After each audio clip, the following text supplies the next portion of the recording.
Point पता है ना सबको?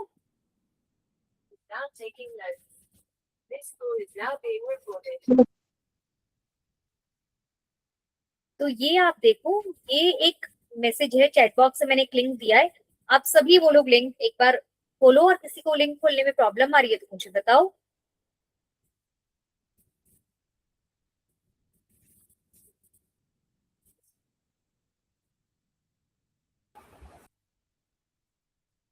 सभी का लिंक खुल रहा है?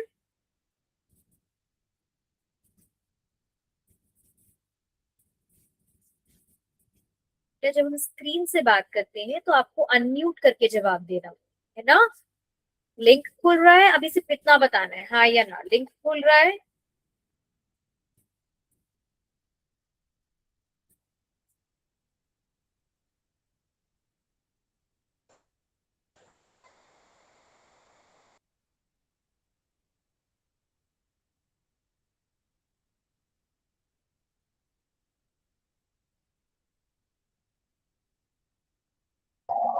Yes ma'am.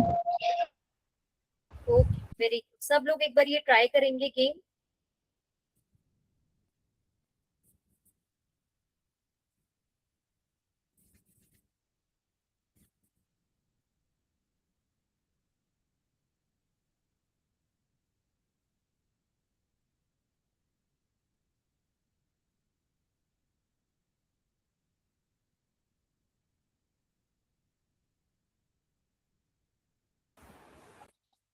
अच्छा, स्क्रीन पे करेंगे क्या एक साथ?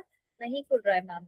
ओके साक्षी, चलो बेटा, मैं स्क्रीन पर आप लोगों के सामने ये लिंक खोलती हूँ और आप लोग मुझे यहाँ आंसर डिस्कस करना है, ठीक है? चलो,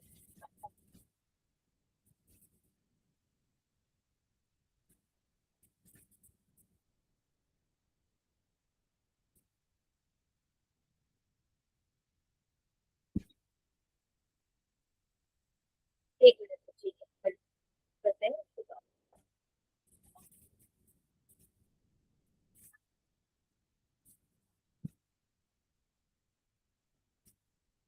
तो स्क्रीन दिख रही है ना आप सभी को? हाँ मैम। अच्छा ठीक है। अब सबसे पहले बताते हैं, चलो, हेनरीज लॉ। इनमें से हेनरीज लॉ वाला ऑप्शन कौन सा है?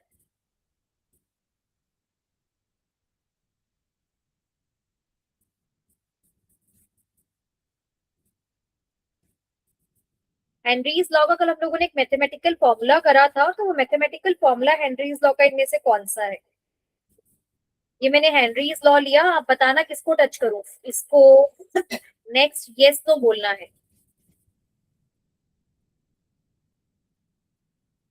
First, second, third, fourth, fifth, six, seven, eight, nine. क्या लगता है हेनरीज लॉ के से क्या रिलेटेड है?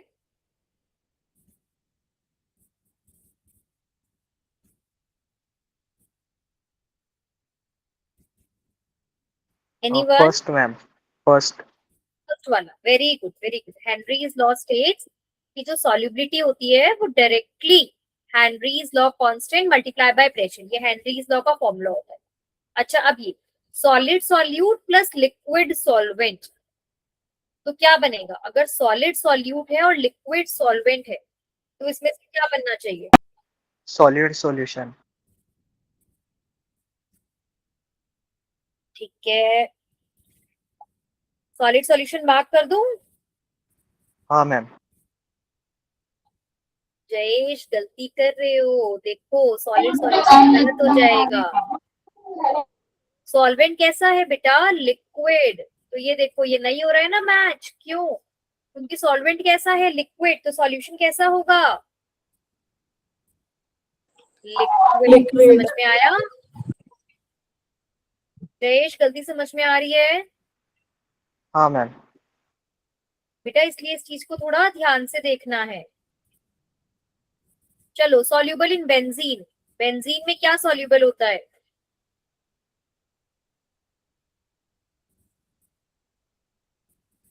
साक्षी थोड़ा लाउड बोलो, नहीं सुनाई दे रहा है।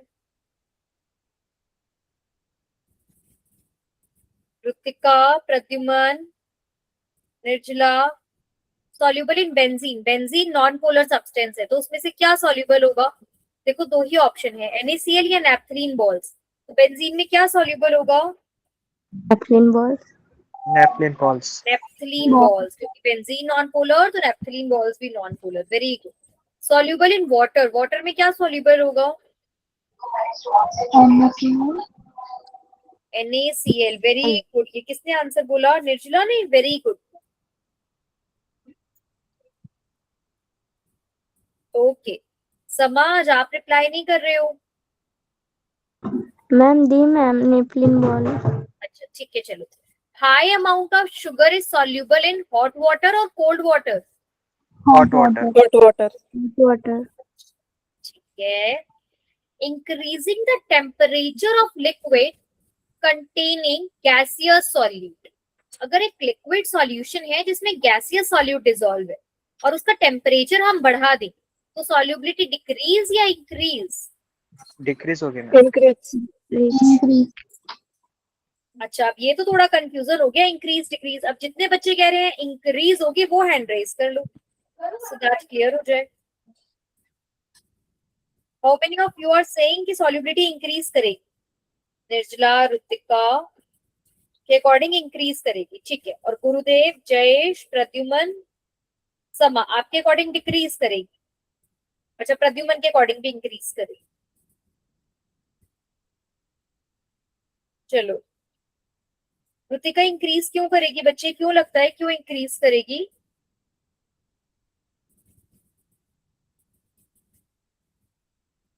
बेटा, जब हम टेम्परेचर बढ़ाते हैं गैसियस सॉल्यूट में तो सॉल्युबिलिटी डिक्रीज हो जाती है। क्यों? क्योंकि टेम्परेचर बढ़ाने से गैसेस के पार्टिकल्स की स्पीड बढ़ जाती है।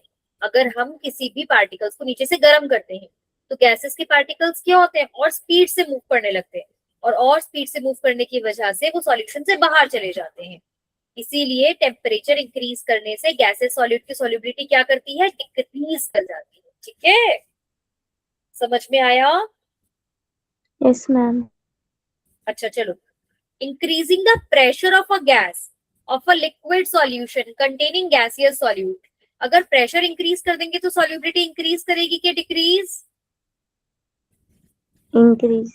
Increase. हमने बात करी थी ना कि जब हम लोग कोल्ड ड्रिंक्स की बोतल लेते हैं तो कोल्ड ड्रिंक्स की बोतल को उन्होंने हाई प्रेशर में पैक कर रखा होता है। क्यों हाई प्रेशर में पैक कर रखा होता है? क्योंकि प्रेशर लगाने से सॉल्युबिलिटी इंक्रीज कर जाती है। क्लियर हुआ? Yes, ma'am. चलो, aquatic animals are more comfortable in cold water और hot water? Cold Cold water. water. Why they are comfortable in cold water? कौन इसका आंसर कोई करेगा? Why aquatic animals are comfortable in cold water?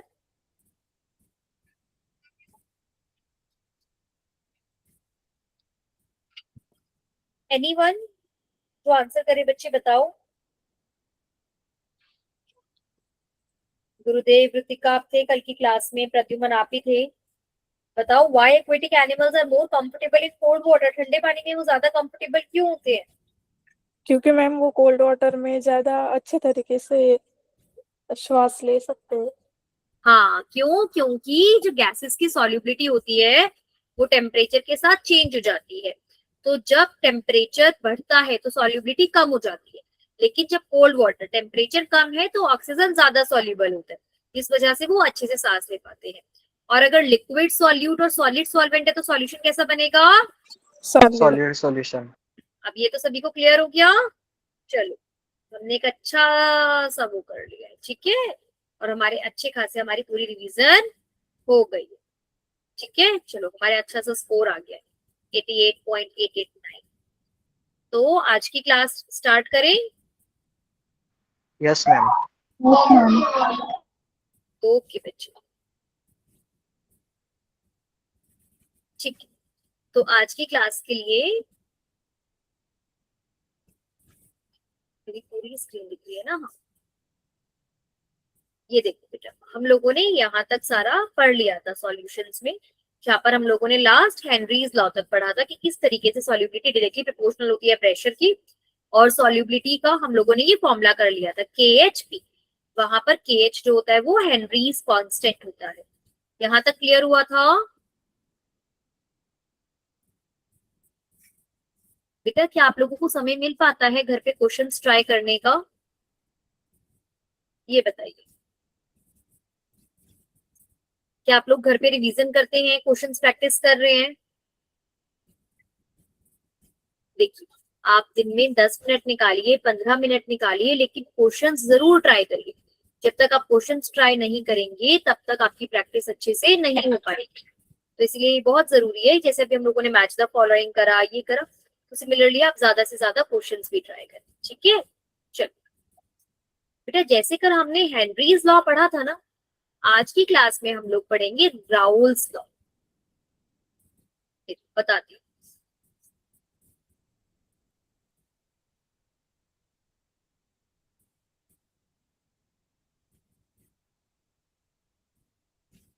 Raoult's law, Raoult's law पढ़ने से पहले आप मुझे ये बताइए, क्या आप में से कभी किसी ने ऐसा सुना है कि जो थिनर होता है या जो नेल पेंट रिमूवर होता है, जिससे नेल पॉलिश हटाते हैं, अगर उसे हम खुला छोड़ दें तो वो उड़ जाता है? कभी ऐसा सुना है? कोई कोई ऐसा लिक्विड होता है जिसके लिए हम बोलते हैं कि उसका ढक्कन खुला मत छोड़ो, नहीं तो वो उड़ जाएगा। कोई ऐसा लिक्विड सुना है आपने कभी? Yes ma'am. अच्छा, कौन सा लिक्विड सुना है? कोई ऐसे लिक्विड का एग्जांपल दो जिसके लिए आपने सुना है कि अगर उसका ढक्कन खोल के रखो तो वो उड़ जाएगा। Petrol ma'am. पेट्रोल, अच्छा, वेरी गुड। ये तो बड़ा अच्छा एग्जाम्पल है जयेश। पेट्रोल भी ऐसा होता है कि हम कहते हैं ज्यादा देर खुला नहीं रखना चाहिए वरना वो उड़ जाएगा। उड़ जाएगा से मतलब क्या होता है बेटा? कहाँ जाएगा? मास डिस्ट्रॉय तो नहीं हो सकता है, तो अगर उड़ रहा है तो उड़ के कहाँ जा रहा है बेटा? वो उड़ रहा है मतलब वो वेपराइज हो रहा है। Liquids can vaporise. वेपराइज का मतलब क्या होता है बेटा? कि अगर मेरे पास यहाँ पर एक कंटेनर है, ठीक है, इस कंटेनर में मेरे पास यहाँ पर कोई एक लिक्विड फिल्ड है, अगर मैं इस लिक्विड को गर्म करूं तो इस लिक्विड की भाप बननी शुरू हो जाएगी, ये लिक्विड वेपर्स में कन्वर्ट होना स्टार्ट हो जाएगा। अब कुछ कुछ लिक्विड्स ऐसे होते हैं ना बेटा, जिनको बहुत बहुत बहुत ही ज्यादा कम हीट की जरूरत होती है, बहुत ही कम। थोड़ी सी भी गर्मी मिले तो थोड़ी सी गर्मी से भी ये वेपर्स बनने स्टार्ट हो जाते हैं इसके। और वो गर्मी कहाँ से मिलती है इनको? एटमॉस्फेयर से। हमारे एटमॉस्फेयर, हमारे आसपास भी तो गर्मी है ना, है कि नहीं है? Yes ma'am. अगर मैं एक ठंडी पानी की बोतल बाहर रख दूं, ठीक है, कमरे के अंदर रख दूं, तो क्या वो थोड़ी देर बाद पानी की बोतल गर्म हो जाएगी? बर्फ पिघल जाएगी थोड़ी देर बाद। अगर मैं बर्फ रख दूं रूम में लाकर, तो क्या वो बर्फ पिघल जाएगी? क्यों? क्योंकि उसने एटमॉस्फेयर से हीट एब्जॉर्ब कर ली, उसने एटमॉस्फेयर से गर्माई ले ली। तो कुछ कुछ लिक्विड्स क्या होते हैं ना बेटा, वो एटमॉस्फेयर से गर्माई लेकर किस में कन्वर्ट हो जाते हैं? वेपर्स में कन्वर्ट हो जाते हैं। और ऐसे लिक्विड्स जो इजीली वेपराइज हो जाते हैं उन्हें हम बोलते हैं वॉलेटाइल लिक्विड। ध्यान से सुनेंगे, उन्हें हम क्या बोलते हैं? Volatile liquid. इन्हें अपनी अपनी नोटबुक में लिखेंगे, volatile liquid. Volatile liquid means liquids that can vaporise easily. ऐसे लिक्विड्स जो इजीली वेपराइज हो जाए उन्हें हम बोलते हैं वॉलेटाइल लिक्विड। क्या ये समझ में आया सभी को? Yes ma'am. अच्छा, ठीक है बेटा।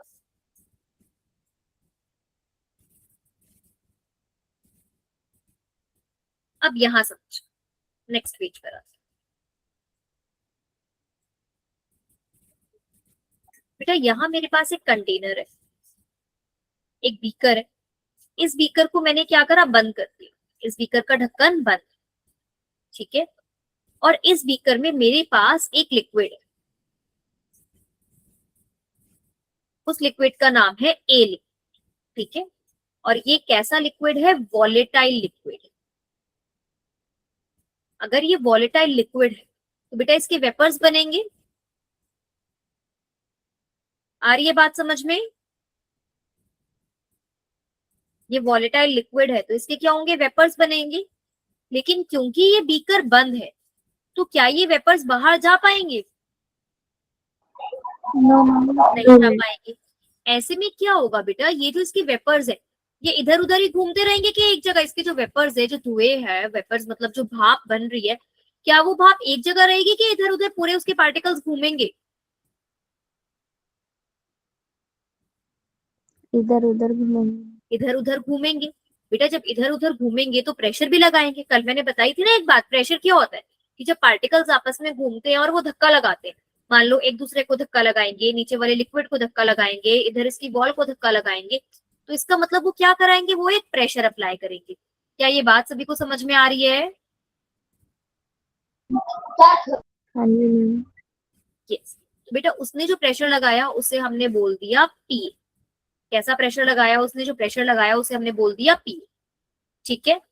अब मानो इसी कंटेनर में मैंने एक और लिक्विड डाल दिया। ठीक है।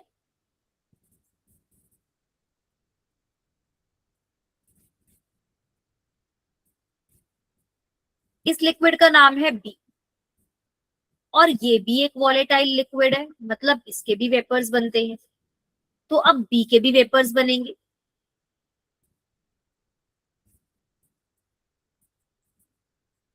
तो क्या आप बी के पार्टिकल्स भी कुछ प्रेशर लगाएंगे कि नहीं लगाएंगे? बताओ, बी के पार्टिकल्स प्रेशर लगाएंगे कि नहीं लगाएंगे?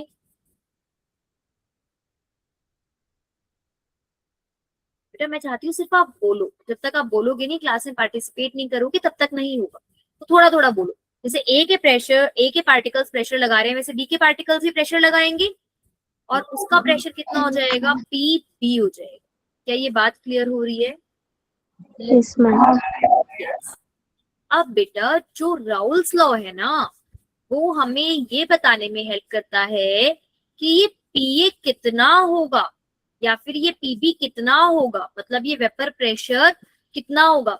क्या ए ज्यादा प्रेशर लगाएगा या बी ज्यादा प्रेशर लगाएगा, किसका कितना प्रेशर होगा, इस प्रेशर को हम कैलकुलेट कैसे कर सकते हैं? तो उसके लिए राउल्स ने क्या करा, राउल्स ने हमें एक लॉ दे दिया। मैं साथ साथ आपको स्क्रीन शेयर करके दिखाती हूँ आपकी बुक में। ठीक है, ये देखिए राउल्स राउल्स लॉ ने क्या बोला बच्चे, ध्यान से देखेंगे। It states that the partial vapor pressure of any volatile component of a solution is equal to the vapor pressure of the pure component multiplied by its mole fraction in the solution। बड़ी भारी भरकम definition लग रही है, पर अभी हम इस डेफिनेशन को आसान तरीके से समझते हैं कि ये डेफिनेशन क्या कहना चाह रहा है।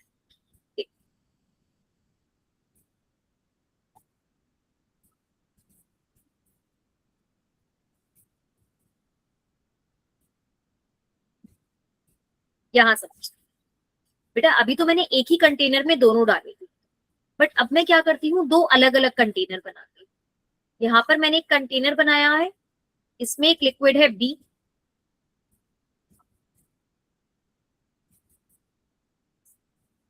और ये कंटेनर ऊपर से बंद है।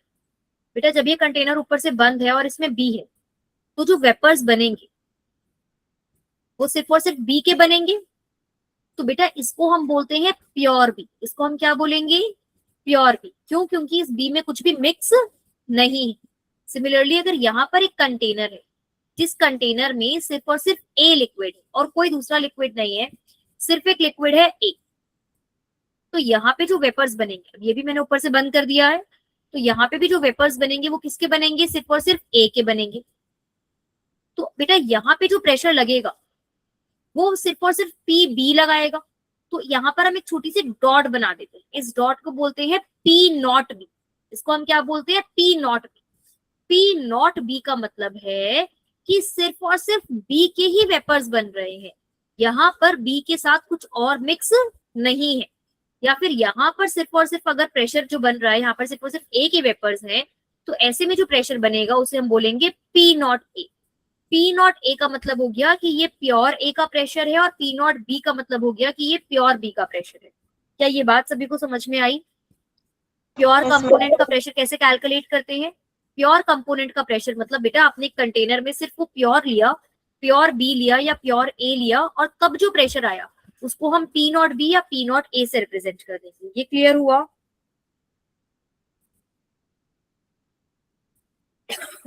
यस इसके मैम। बाद बेटा लेकिन अगर मैंने यहाँ एक कंटेनर ले लिया, जिस कंटेनर में मैंने इस ए और बी को मिक्स कर दिया, जिसमें मेरे पास ए भी है और मैं डॉट से दिखा देती हूँ, मेरे पास बी भी है।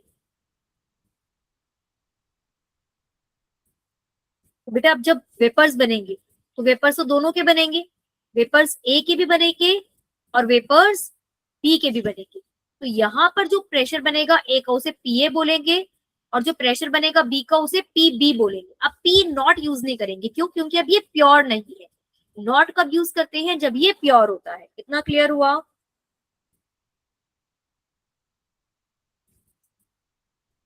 मैम ओके, ठीक है। अभी इस वाली बात को समझते हैं। अब राउल्स लॉ क्या कहता है बेटा?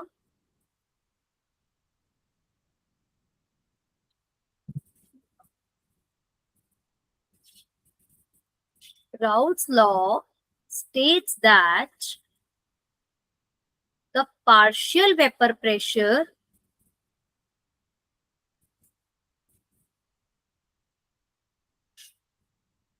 of any volatile component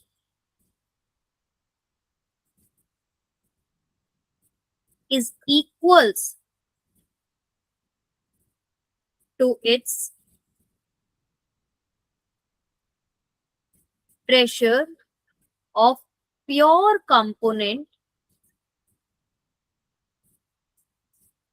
multiplied by its mole fraction. Means वो कहता है कि अगर आपको निकालना है कि यहाँ पे पार्शियल, पार्शियल मतलब आधा, अब यहाँ पे बेटा आधा प्रेशर ए लगा रहा है आधा प्रेशर बी लगा रहा है ना, तो इसको पार्शियल प्रेशर बोलते हैं। तो वो कहता है कि पीए कितना प्रेशर निकाल रहा है वो हम निकाल सकते हैं, PA is equals to P not A, उसका प्योर का प्रेशर मल्टीप्लाई बाय उसका मोल फ्रैक्शन। क्या आप में से किसी को पता है कि मोल फ्रैक्शन क्या होता है और कैसे कैलकुलेट करते हैं? This is the mole fraction of A. बच्चे क्या आपको मोल फ्रैक्शन पता है कैसे कैलकुलेट करते हैं?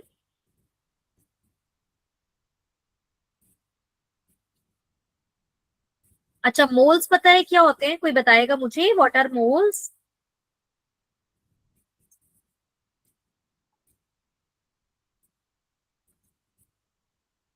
क्या नहीं पता तो भी बोलो नहीं पता, है ना, सो दैट मुझे पता हो कि मुझे ये चीज बतानी है आपको।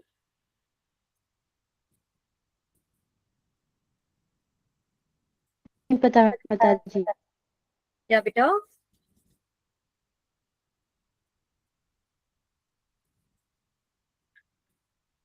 चलो बच्चा, अभी ना इसको पहले आप फिर मोल फ्रैक्शन समझते हैं, मोल फ्रैक्शन क्या है। अच्छा ये बताओगे कि एक दर्जन में कितनी चीजें होती हैं? एक डजन में कितनी चीजें होती हैं? अगर मैं बोल रही हूँ कि मेरे पास एक डजन एप्पल, 12 होती है मैम। इसका मतलब 12 मेरे पास 12 एप्पल्स है, ये सबको पता है। अच्छा, अब अगर मैं बोलूं मेरे पास 4 डजन एप्पल्स है,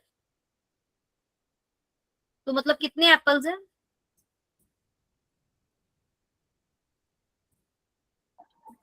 ओके वेरी गुड रुतिका, कितने एप्पल्स हैं? 48 एप्पल्स हैं। क्या इसमें किसी को भी कंफ्यूजन है कि 48 कैसे आया? अच्छा अच्छा अच्छा, अब एक चीज का सवाल देना, अगर मेरे पास एक डजन एप्पल्स हैं एंड 4 डजन मैंगोज हैं, देन फ्रैक्शन ऑफ एप्पल्स बता सकती हो कितना है?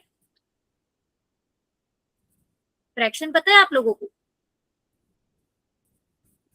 फ्रैक्शन ऑफ एप्पल्स कितना आएगा? 1/4। थोड़ी सी गड़बड़ है, क्लोज हो बट थोड़ी सी छोटी सी गड़बड़ है। आज मैं देख रही हूँ बहुत अच्छे अच्छे बच्चे ज्वाइन कर रहे हैं, आशीष, तन्मय, आई एम ग्लैड कि आप लोगों ने ज्वाइन करा है, वेरी गुड बच्चे। बताओ अगर एक डजन एप्पल्स हैं और 4 डजन मैंगो है, तो इसका मतलब फ्रैक्शन ऑफ एप्पल्स कितना हुआ बेटा? कैसे निकालते हैं? एप्पल्स कितने हैं? एक, और टोटल कितने फ्रूट्स हैं? टोटल कितने डजन है? 1 + 4 यानी कि 5। तो फ्रैक्शन कैसे निकालते हैं? नंबर ऑफ सब्सटेंस अपॉन में टोटल नंबर। ये क्लियर हुआ?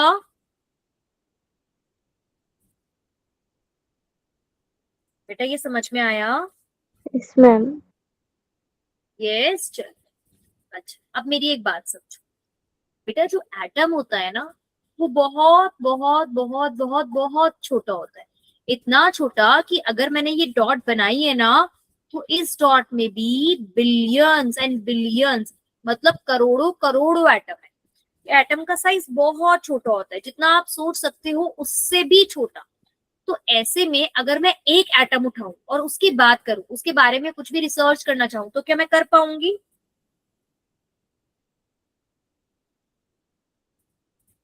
जब एटम इतना छोटा है तो क्या अगर मैं एक एटम की बात करना चाहूँ, उस एटम के बारे में पढ़ना चाहूँ, तो क्या मैं एक एटम के बारे में पढ़ पाऊंगी? ये बताओ।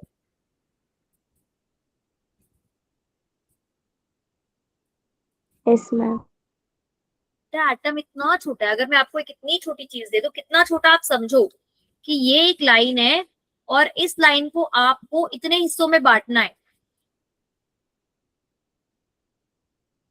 सोचो, तो जितना छोटा हिस्सा बनेगा ना इसका, इसको इतने पार्ट्स में बांट कर, उतना छोटा होता है एटम। इतने कि वो हमारे हमें आंखों से दिख ही नहीं सकता।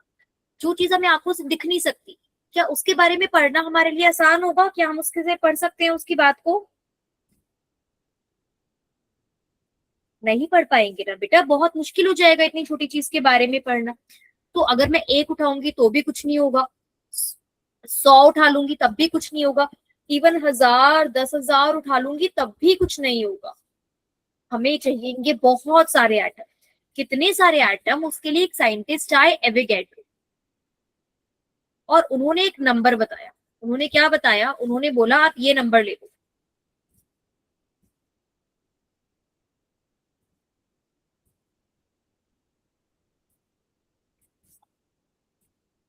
देख रहे हो कितना बड़ा नंबर है?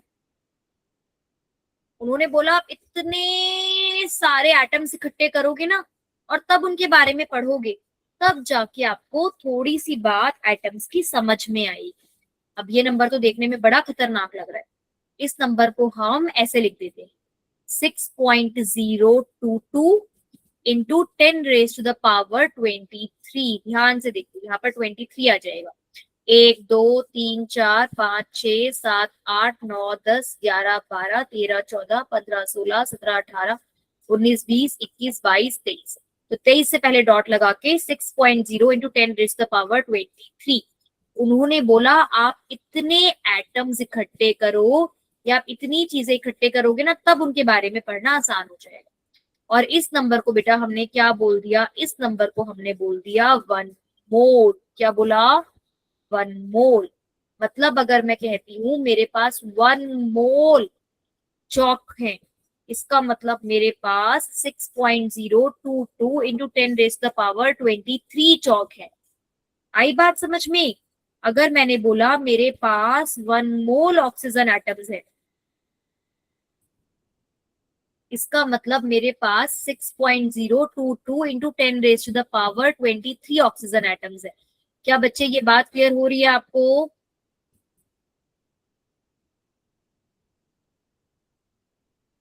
समझ में आ रहा है? आशीष, जयेश, निर्जला, प्रद्युमन,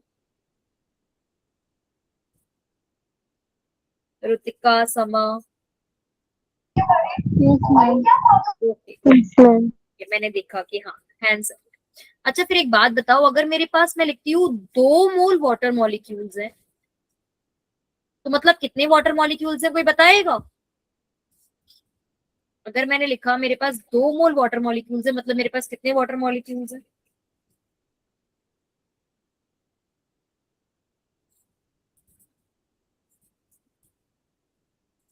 बेटा इस नंबर को 6.022 को 2 से मल्टीप्लाई कर देते हैं तो कितना आ जाएगा? 44012। तो कितना आ जाएगा? 12.044 इंटू 10⁻23 वाटर मॉलिक्यूल्स। क्या सभी को ये बात समझ में आ रही है?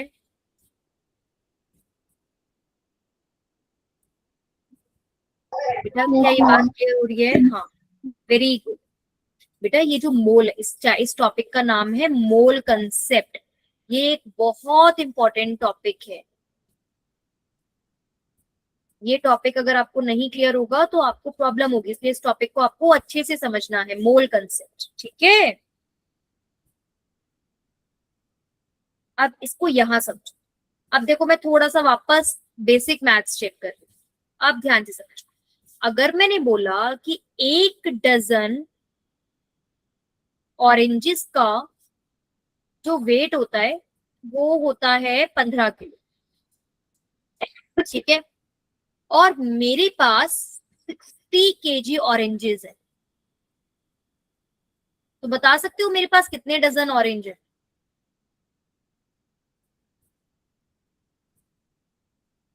ध्यान से पढ़ना है क्वेश्चन। क्वेश्चन है कि 4 1 डजन डजन। ऑरेंज का वेट 15 किलो होता है और मेरे पास 60 किलो ऑरेंज है, तो कितने डजन है? हाँ जयेश बोलो।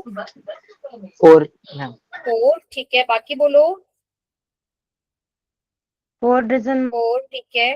तन्मय, आशीष, आप बेटा अनम्यूट कर सकते हो, नहीं तो चैट बॉक्स में भी रिप्लाई कर सकते हो।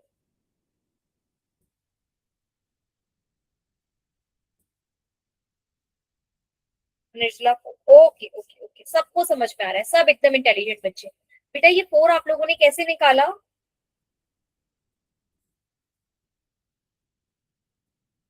कोई ये भी बताएगा कि 4 आया कहाँ से? 4 बिल्कुल सही आंसर है, ये 4 आया कहाँ से? बेटा ये 4 आया, हमने देखा कि हमारे पास गिवन मास कितना था और हमने देखा मास ऑफ 1 डजन कितना था, और उसको हमने डिवाइड कर दिया तभी तो आया। हमने देखा हमें 60 kg दे रखा था और 1 डजन का मास कितना था? 15, डिवाइड करा तो आ गया 4 डजन। क्या ये बात समझ में आई? Yes ma'am. अच्छा, अब मेरे को ऐसे ही बताओ कि अगर मैं लिख दूं कि mass of 1 mole water molecules is equals to 18 ग्राम।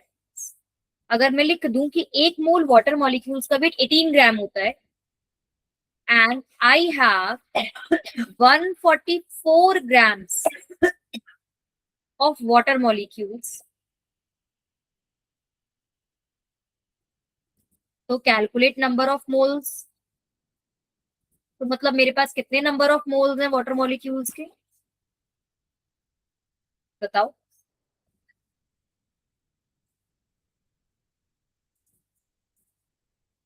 आराम से कर लो, कोई जल्दी नहीं है।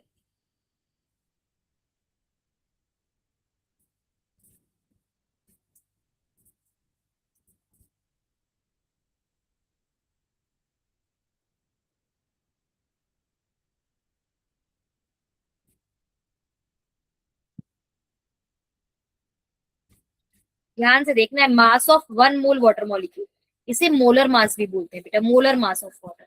मोलर मास मतलब मास ऑफ 1 मोल,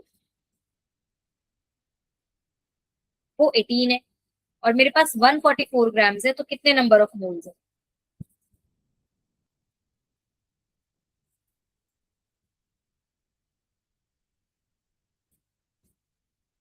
बच्चे क्या आप सॉल्व कर रहे हैं?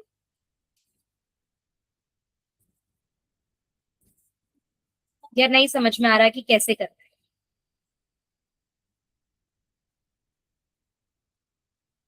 समझ में नहीं आ रहा मैम। समझ में नहीं आ रहा है? अच्छा चलो ठीक है, एक दूसरा क्वेश्चन करते हैं मैम उससे। 8। मैम 8। 8, वेरी गुड निर्जला, कैसे करा? वेरी गुड, बिल्कुल सही आंसर है निर्जला। समझाओगे कैसे करा निर्जला? Yes ma'am. हाँ, मैंने ना 144 को 80 से डिवाइड कर दिया तो फिर आंसर 8 आ गया। वेरी गुड बेटा, देखो जैसे हम लोगों ने बोला था ना कि अगर मेरे पास 60 किलो है लेकिन 1 डजन का 15 किलो है, तो डिवाइड करके आंसर निकाला था ना। सिमिलरली ऐसे में कह रही हूं कि 1 मोल वाटर का वेट कि mass of 1 mole water molecules weight, ये अच्छा नहीं चल रहा है। Mass of 1 mole water molecules अगर 18 ग्राम है और मैं कह रही हूँ मेरे पास मान लो 180 ग्राम पानी है, तो मतलब मेरे पास कितने मोल्स होंगे वाटर के, ऐसे बताओ चलो। अगर एक 10 मोल का moles. 18, 10 moles, very good. कैसे निकाला बेटा, डिवाइड करा ना 180 को 18 से। सिमिलरली अगर हाँ मैं मैम। बोलूं कि मेरे पास 90 ग्राम वाटर है तो कितने मोल्स हुए पानी के। अगर मेरे पास 90 ग्राम पानी है तो if I have 90 grams of water then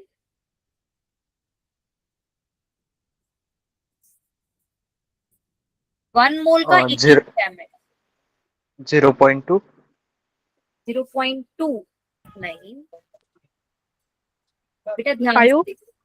5, ठीक है बेटा। देखो एक मोल पानी का 18 ग्राम वेट है, ठीक है। देखो एक पैकेट जो है ना वो 18 रुपए का है, ऐसे समझो एक चिप्स का पैकेट 18 रुपए का है और मेरे पास 90 रुपए है, तो मैं 90 रुपए में कितने चिप्स के पैकेट खरीद सकती हूँ ये बताना है। अगर एक 5 चिप्स का पैकेट 18 रुपए का है और मेरे पास 90 रुपए, तो मैं 90 रुपए में कितने चिप्स के पैकेट खरीद सकती हूँ। 5। 5। सिमिलरली बेटा अगर एक मोल 18 ग्राम वेट कर रहा है तो मेरे पास कितना ग्राम है उससे क्या कर सकते हैं, हम डिवाइड कर सकते हैं।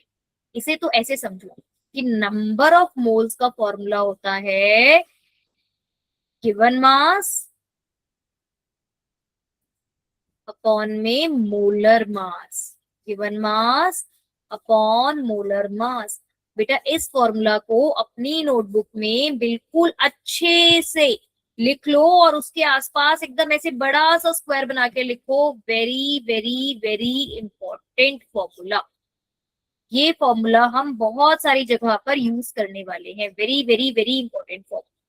Number of moles is equals to given mass upon में मोलर मास। क्या सभी को क्लियर हुआ। Yes ma'am. Yes, ma'am. Yes ma'am. चलो ठीक है, अब मेरे को एक क्वेश्चन बताओ। Molar mass of ammonia,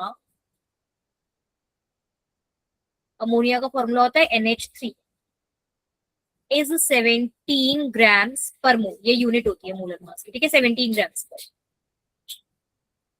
how many moles of ammonia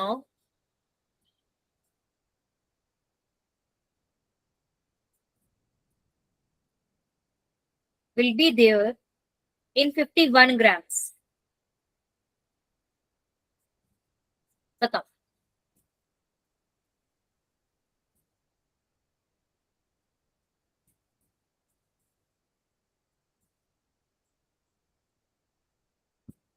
बताओ 51 ग्राम्स में कितने होंगे। 3. ठीक है जयेश, ओके गुड। प्रद्युमन, सम, आशीष, क्या आपने आपको एक बार अनम्यूट करोगे बेटा, आपका माइक खुलेगा। आशीष, आशीष पवार।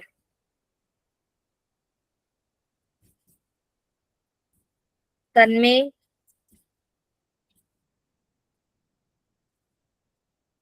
या ऋतिका।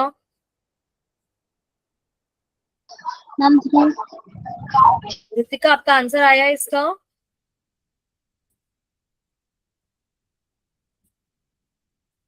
ऋतिका क्या आपका आंसर आया।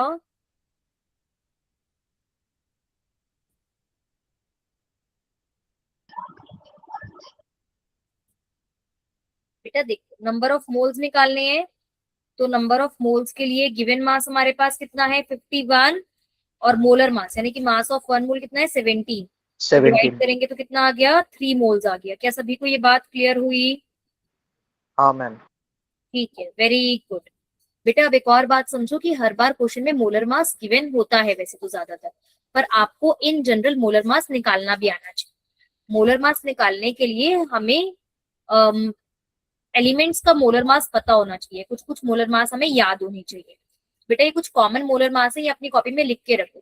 जैसे हाइड्रोजन का 1 ग्राम, कार्बन का 12 ग्राम, ऑक्सीजन का 16 ग्राम, नाइट्रोजन का 14 ग्राम, सल्फर का 32 ग्राम्स, पहले मैं सोच रही थी कि मैं आपको मोल कंसेप्ट का एक रिकॉर्डेड लेक्चर दूंगी, फिर मुझे लगा कि मेरे को टॉपिक सामने से पढ़ाना चाहिए ताकि आप अपने डाउट्स पूछ सकें। सोडियम का 23 ग्राम्स, क्लोरीन का 35.5 ग्राम्स, एल्यूमिनियम का 27 ग्राम। बेटा ये कई बार एग्जाम में गिवन भी होते हैं। मैग्नीशियम का 24 ग्राम। पर फिर भी हर कोई आपसे एक्सपेक्ट करता है कि आपको कम से कम इन पांचों के, hydrogen, carbon, oxygen, nitrogen, sulphur, इनके तो आपको कम से कम याद होने चाहिए। ठीक है।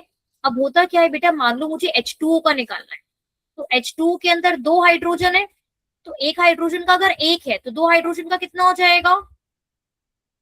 2 2। जमा दो। में जमा करेंगे ऑक्सीजन का कितना है? 16। तो यानी कि वाटर का टोटल कितना हो जाएगा molar mass? 18 18 18 gram. Very good. समझ में आ रहा है सभी को कैसे कैलकुलेट करा? हाँ मैम। अच्छा, NH3 अमोनिया। अब नाइट्रोजन का बताओ कितना है? एक नाइट्रोजन का 14 ग्राम 14 14। 3 हाइड्रोजन का कितना हो जाएगा?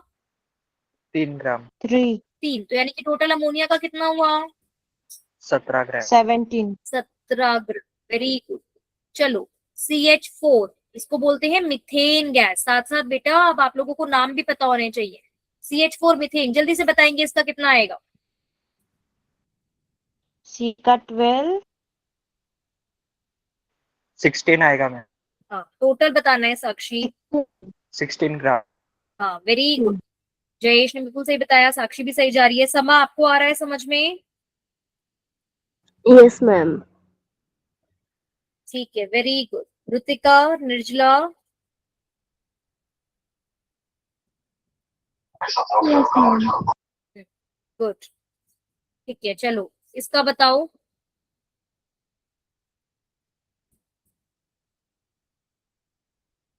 CH3OH, नाम है मिथेनॉल।32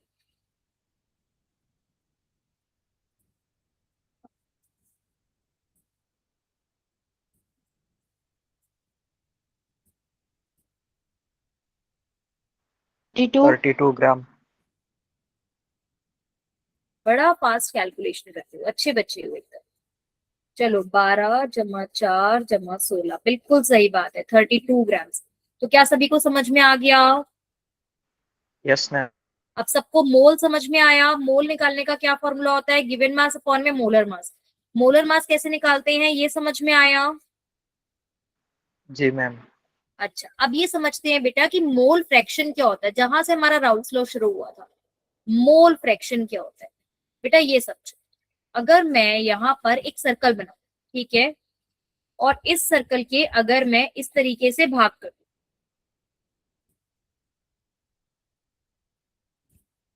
और इन भागों में से मान लो मैंने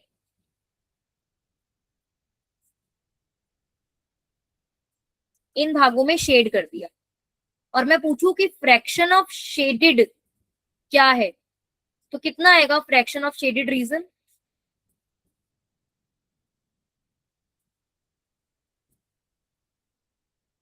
टोटल 8 सर्कल थे, 8 ट्राइंगल थे। 8 में से मैंने 3 को शेड कर दिया, तो शेडेड रीजन का फ्रैक्शन कितना आएगा?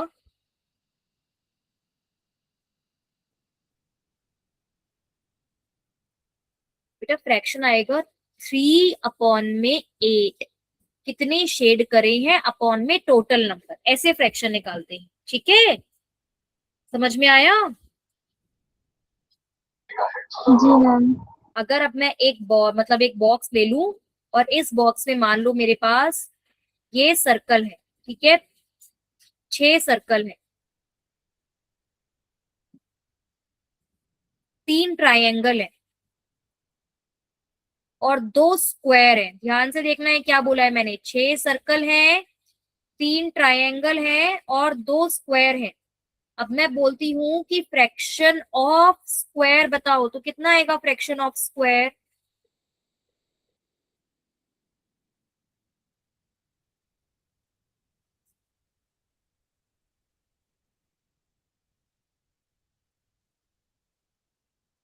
मैं लिखती हूँ, 6 सर्कल थे, 3 ट्राइंगल थे, और 2 स्क्वायर है। फ्रैक्शन ऑफ स्क्वायर बताना है, बताओ।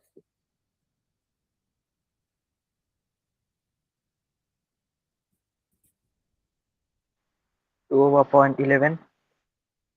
ठीक है, ओके, बाकी लोग बच्चे बोलो, बाकियों को समझ में आया ये? आशीष, श्रुतिका, समा, साक्षी? 11. 2/11 क्या हो जाएगा? 2/11। और फ्रैक्शन ऑफ ट्राइंगल क्या हो जाएगा? 3/11. गुड। समा आ रहा है समझ में? Yes ma'am. अच्छा, फिर समा आप बताओ, फ्रैक्शन ऑफ सर्कल कितना होगा?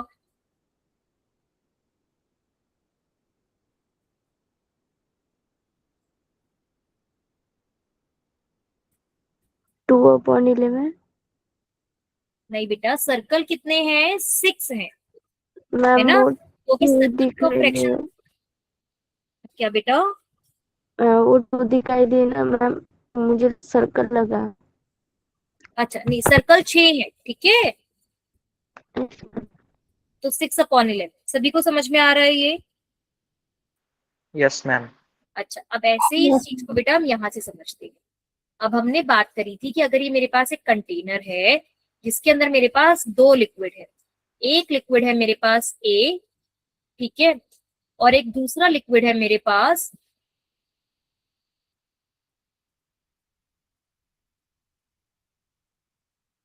बी, ठीक है। तो बेटा ऐसे में ए के कुछ अपने नंबर ऑफ मोल्स होंगे, क्योंकि ए का गिवन मास होगा, मोलर मास होगा, तो उससे ए के नंबर ऑफ मोल्स निकलेंगे। बी का अपना गिवन मास होगा, मोलर मास होगा, तो उससे बी के नंबर ऑफ मोल्स निकलेंगे। तो number of moles of A को हम बोल सकते हैं Na, और number of moles of B को हम बोल सकते हैं Nb, ठीक है। तो ऐसे में बेटा अगर आप मुझे मोल फ्रैक्शन ऑफ ए निकालना हो, तो मोल फ्रैक्शन ऑफ ए क्या हो जाएगा? Number of moles of A upon में टोटल नंबर ऑफ मोल्स, क्या यही हो जाएगा? Yes, ma'am. बेटा मोल फ्रैक्शन ऑफ ए को हम लिखते हैं जाई ए, इस सिंबल को बोलते हैं जाई। जाई कैसे बनाते हैं? जैसे इंग्लिश में एक्स बनाते हैं ना, एक्स की थोड़ी सी डंडी को लंबा खींच दो तो इसको बोलते हैं जाई। तो जाई A will be equals to number of moles of A को लिखेंगे Na, और टोटल नंबर ऑफ मोल्स को लिखेंगे Na प्लस Nb। क्या ये समझ में आया? Yes, ma'am. Very good. अब ऐसे बताओ जाइबी का फॉर्मूला क्या हो जाएगा? जाइबी विल बी इक्वल्स टू, कौन बताएगा जाइबी का फॉर्मूला? जल्दी से बताएंगे। NB/Na plus NB. Very Na. Good, NB upon में Na plus NB. Very good, very good, very good. तो ये जाई ए का फॉर्मूला हुआ, ये जाई बी का फॉर्मूला हुआ। और बेटा राउल्स लॉ हमें कहता है, वापस जहां से कहानी शुरू करी थी वहां पर आते हैं। राउल्स लॉ कहता है vapour pressure of liquid is equals to pressure of pure component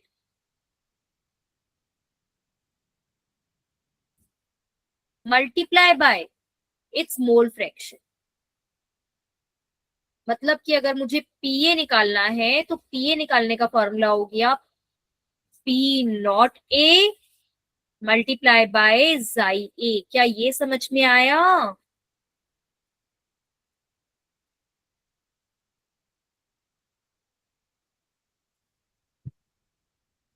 very good. ऐसे ही पी बी का फॉर्मूला क्या हो जाएगा? अब जल्दी से बताओ। PB will be equals to P0B Xi B. Very good, P not B जाई बी। यही बेटा राउल्स लॉ है। देखो अब हमें शुरू में डेफिनेशन नहीं समझ में आई थी, पर अब हम क्या करेंगे, अब हम एक और बार डेफिनेशन पढ़ेंगे और अब देखेंगे कि अब मुझे डेफिनेशन समझ में आ रही है पढ़कर।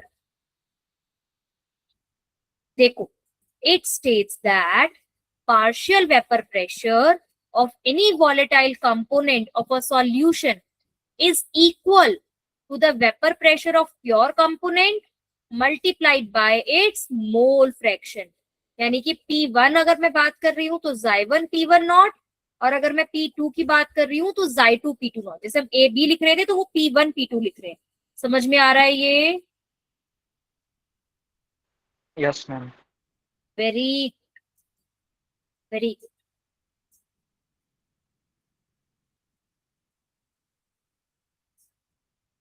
तो अब इसके आगे का हम अगली क्लास में करेंगे, लेकिन यहाँ तक बेटा आप अच्छे से रिवाइज कर जाओ। जब आप इसे अच्छे से रिवाइज करोगे तभी आपको चीजें बहुत अच्छे से क्लियर होना शुरू हो जाएगी।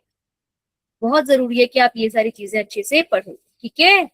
अब एक बार मेरे को ये वाला क्वेश्चन आप लोग करके दिखाओगे। The vapour pressure of pure liquid A and B is this, find the composition of. चलो ये मैं फिर भी अगली क्लास में कराऊंगी, एक बार ट्राई करना, कर सकते हो तो, नहीं करोगे तो हम अगली क्लास में करेंगे। पर जितना हमने आज करा है उतना आप अच्छे से रिवाइज करके आओ, ठीक है। कर लोगे?